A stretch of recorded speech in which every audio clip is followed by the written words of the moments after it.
Welcome to Eyewitness News Network at 9:34. My name is Jamal Habib Prakash Habuli Fangoli Sam. Today is Wednesday, October 30th, 1929. Breaking news just in. Yesterday, 16 million shares of stock were sold at prices much lower than ever imagined. There are many reasons for this. One of the most important reasons for this includes buying stock on margin. First of all, many people put money into stocks because of speculation. Speculation, also known as putting money into a risky business in order to achieve a quick profit. Because of this, many people were buying stock on a margin, meaning that they were buying a stock, getting loans from stock brokers. This caused the brokers, to borrow large sums of moolah from numerous banks. Now, because we all know how unpredictable el stoco marketo is, if the market were to crash, then the people would all be very poor. So, on Thursday, when the market crashed and 13 million shares were sold at little to no cost, people were unable to repay their brokers. These brokers were then unable to pay the banks back. Oh no! So, the brokers are poor and they lost a lot of money. Because the brokers lost so much money, they became poor and lost their jobs.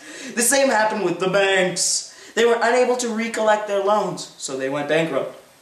Many people lost their jobs throughout this whole scheme. This crash seems to have led us into some sort of immense sorrow. Let's now take this report to check on the streets of New York. Chet, you betch? Thanks, Jamal. I'm Chet You Betcha, starring live with my friend Slim Jim Joe Bob.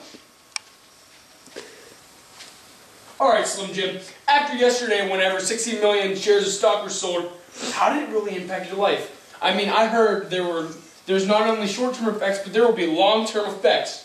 How are you feeling about this? I mean, yesterday was a pretty tough day. Hit my family pretty hard. You know, got laid off my job. We're running out of food. It's pretty scarce. I think I'm gonna have to start thinking about moving out west. You know, starting a little self-sufficient farm. Well, thank you, Slim Jim Joe Bob. Anyways, Jamal, I'm Chet You Betcha, and after seeing here what's happening on the streets, people are going to die. That's it. Thank you, Slim Jim Joe Bob. I'm Chet You Betcha.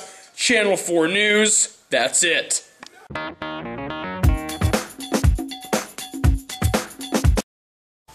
Welcome back to Channel 4 Eyewitness News. This is John Sterling. The recent stock market crash was not the only reason the period of sorrow came about. In fact, it is extremely important to realize that there were other reasons as well. Another reason was because of overproduction and underconsumption. Just as it may sound, overproduction simply means the factories were producing a lot more stuff than they needed to. Why though? Why would a factory do that? Well, that is simply because preceding the Depression were the Roaring '20s. During this time, people bought everything. I mean everything! So, because of all these sales were being made, factories just kept on producing and producing.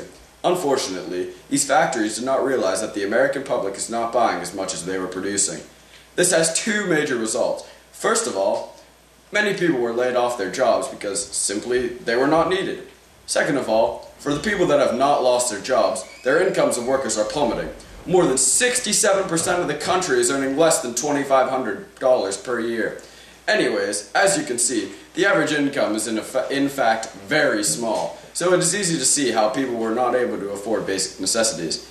This leads right into the second point, underconsumption, which basically is the fact that people were not able to buy stuff produced by factories. So, this is another cause of the sorrow. Jamal, Sam, and Tuscan. Jamal? Welcome back to Channel 4 Eyewitness News. This is Jamal Sam in Tucson. With us today we have Mr. Joe Hansen, who's going to tell us about how his overproduction has really hit hard his Wii factory. So, Mr. Joe Hansen, how hard has it really hit your factory? Well, we've been producing so many Wii controllers, Wii consoles, and Wii games, but no one wants to buy them. So it's really a problem. So you're telling me that before the Roaring '20s, a lot of people were buying your products? Yeah, tons of people were buying the stuff, so we actually didn't have enough, so we decided to overproduce, pretty much. Yeah, so how many people did you have to lay off? About a couple 100,000. Our factory is pretty big. What's going on, Bill? Oh, hey. Mr. Johansson. We have a lot of stuff. Do you want to buy it?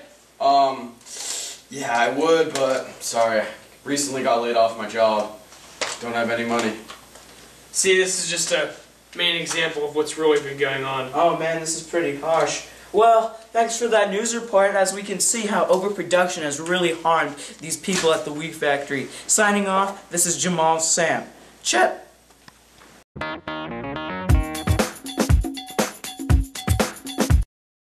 Greetings and welcome back to Channel 4 Eyewitness News. I'm Checha Betcha, and another main issue that led to this sorrow were problems associated with farming. As a generalization, the farming industry was also struggling.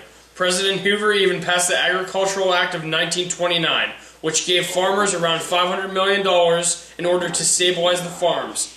Unfortunately, this money was not enough, and farmers were in pretty bad shape. The ideas of overproduction also played into the farming crisis because farmers were producing much more than they would actually needed. Because of this, and also because of underconsumption, many farmers were paying more money in order to make the crops than sell them. Farmers soon became severely outraged, forming gangs and attempting to protest against the government. At one point in time, a bushel of corn went for just 8 to 10 cents. Realizing that farmers were seriously struggling, the government passed the Agricultural Adjustment Act, which said the farmers could give some food and receive money for it. Still, though, problems with farmers were too great and devastating. The expression Dust Bowl came around.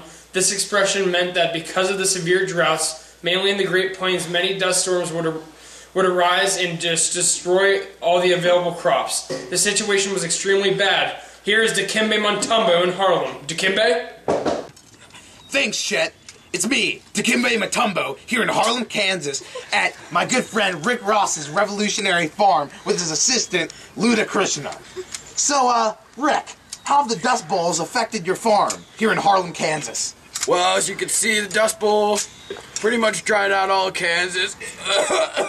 It's really hard to breathe sometimes here. Oh, look how dry it is. Oh, as you can see, it really affected my crops as well. Oh, goodness gracious. How much money would you estimate you've lost in the Dust Bowl? Well, we've lost up to 100,000.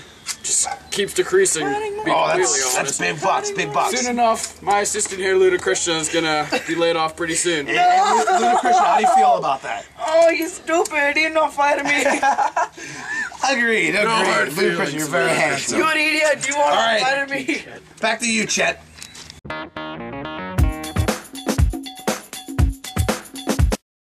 Hello, this is Checha Betcha with Eyewitness Channel 4 News. Konnichiwa. Yeah, that means hello in Japanese. I'm here with my friend Chief Featherfoot, talking about the newest and most recent government policies. Featherfoot?